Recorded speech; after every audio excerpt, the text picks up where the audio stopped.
Imagine an engineer proudly presenting his newest invention to a king, expecting a reward. Instead, the king orders him to test it himself, right now, in front of everyone. That engineer built a hollow bronze bull, designed so that a person locked inside would roast alive, while special pipes twisted their screams into what sounded exactly like an angry, bellowing animal. He built it to torture other people. He became its first victim. And that's not even the strangest invention on this list. We're talking about a 2,000-year-old computer, a weapon so dangerous its recipe was erased from history, and a robot knight built 500 years before robots existed. By the end of this video, you'll wonder how ancient civilizations built things we still can't fully explain. Here's the thing about ancient inventions. They weren't accidents. They were the product of real engineers solving real problems with the only tools they had. No electricity meant steam and gears had to do the work of motors. No compasses meant gears had to calculate direction using nothing but rotation and math. No modern military technology meant chemistry, fire, and brute mechanical force had to win wars. Some of these inventions were centuries ahead of their time. Some were so advanced we still can't fully reproduce them today. And some were built for reasons so dark they tell you exactly what the ancient world was really like.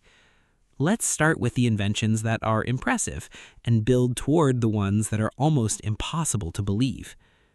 The diving bell in 16th century Europe was a large chamber lowered underwater with the open end facing down, trapping a pocket of breathable air inside as it descended.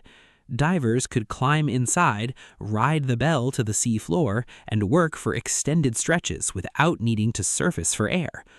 Early versions were crude wooden barrels weighted with lead, but they were used for real salvage operations, recovering cargo and treasure from shipwrecks decades before proper diving suits existed. Stay down too long, and the trapped air ran out with no warning system whatsoever. Divers were essentially betting their lives on a wooden bucket. The seismoscope in ancient China was a bronze vessel surrounded by 8 dragon heads, each holding a small ball in its mouth, with 8 matching frog statues seated below. When an earthquake struck anywhere in the region, a pendulum inside the device would shift, causing the ball above the earthquake's direction to drop directly into the frog's open mouth below it. This device reportedly detected an earthquake hundreds of miles away, in a direction no messenger had yet reported from, days before news of the disaster physically arrived by horse. An earthquake detector, built entirely from bronze dragons and gravity, correctly pointed toward a disaster before any human even knew it had happened. The Chinese south-pointing chariot in ancient China was a 2-wheeled cart topped with a small wooden figure whose arm always pointed south no matter which direction the cart turned. This wasn't magnetic. It ran entirely on a complex system of differential gears that mechanically calculated and corrected the figure's direction as the wheels turned. A wooden statue never lost its sense of direction, using pure mechanics hundreds of years before anyone figured out a needle could do the same job with a magnet. The Antikythera mechanism in ancient Greece was a bronze box packed with over 30 precisely cut interlocking gears recovered from a shipwreck off the coast of a small Greek island.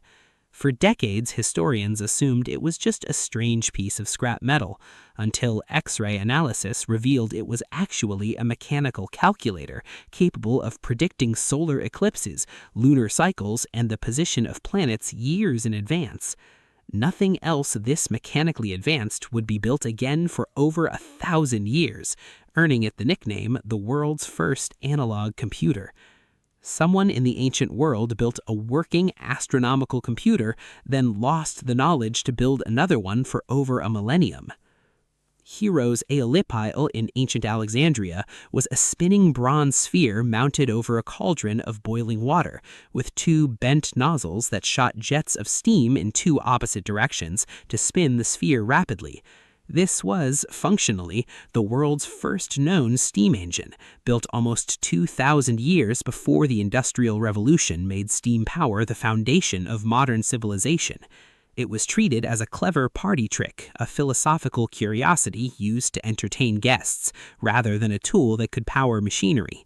An actual working steam engine sat in ancient Alexandria for centuries as a toy, while humanity waited 1,700 more years to realize what it could actually do. Roman concrete in ancient Rome was mixed using volcanic ash, lime, and seawater, creating a building material so durable that structures made from it are still standing along the coastline nearly 2,000 years later. Modern concrete typically degrades within decades, especially near salt water, yet Roman seawalls have survived constant ocean exposure for 2 millennia without crumbling. Researchers eventually discovered the seawater actually reacted chemically with the volcanic ash over time, making the concrete stronger the longer it sat in the ocean, essentially self-healing with age. Modern engineers are still trying to fully reverse engineer a recipe that Roman builders perfected using nothing but ash, lime, and trial and error. The Baghdad battery in ancient Mesopotamia was a small clay jar containing a copper cylinder and an iron rod, arranged in a way that closely resembles the internal structure of a modern battery. When researchers filled a replica with an acidic liquid like vinegar or grape juice, it produced a measurable electrical current. No one knows for certain what these jars were actually used for, since no wires or connected devices were found alongside them, only the batteries themselves. Leading theories range from electroplating small objects with gold to entirely unrelated uses, meaning we may have physical proof of ancient electricity with absolutely no idea what it powered. Archimedes' claw in ancient Syracuse was a massive crane-like device mounted on the city's defensive walls, designed with an iron grappling hook to reach out over the harbor during naval attacks. According to historical accounts, the claw would hook directly onto the hull of an attacking warship, lift it partially out of the water, and violently capsize it, dumping the entire crew into the sea.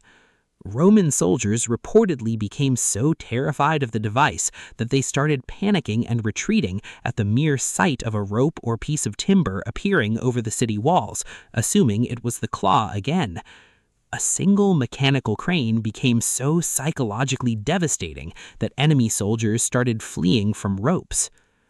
Da Vinci's flying machine in Renaissance Italy was Leonardo da Vinci's ornithopter design, a device intended to let a human fly by flapping large wooden wings modeled directly on the anatomy of birds and bats.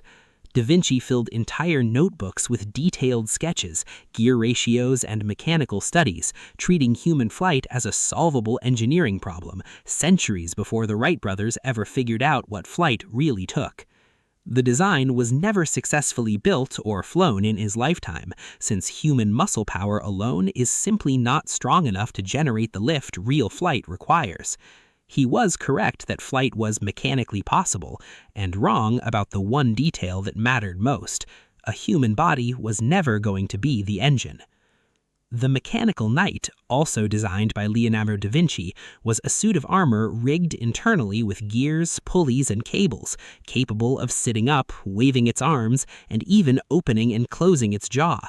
Da Vinci designed it purely as an entertainment piece, reportedly built to impress a wealthy patron's court with a living suit of armor that moved without any visible person inside. Engineers who rebuilt a working replica centuries later confirmed the mechanism functioned exactly as designed, using programmable-style cams that could be swapped to change its movements. A fully articulated humanoid robot existed as a party trick 500 years before science fiction gave robots a name. Greek fire, used by the Byzantine Empire, was a mysterious incendiary weapon sprayed from ships using pressurized tubes, capable of setting enemy vessels ablaze even while floating directly on top of water.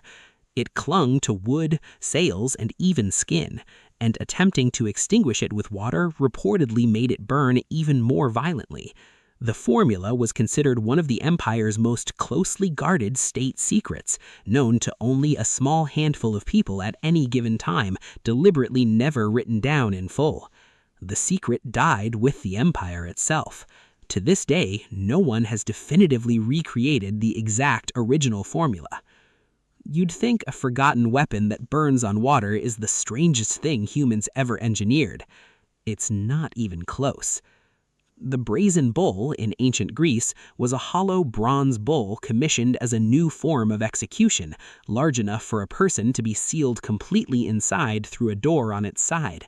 A fire was lit beneath the bull, slowly roasting the person trapped within, while a specially designed system of internal pipes and tubes twisted their screams into what sounded exactly like an angry, bellowing animal. He built it to torture other people. He became its first victim. You'd assume the engineer who designed a machine to torture other people walked away with a handsome reward. He didn't.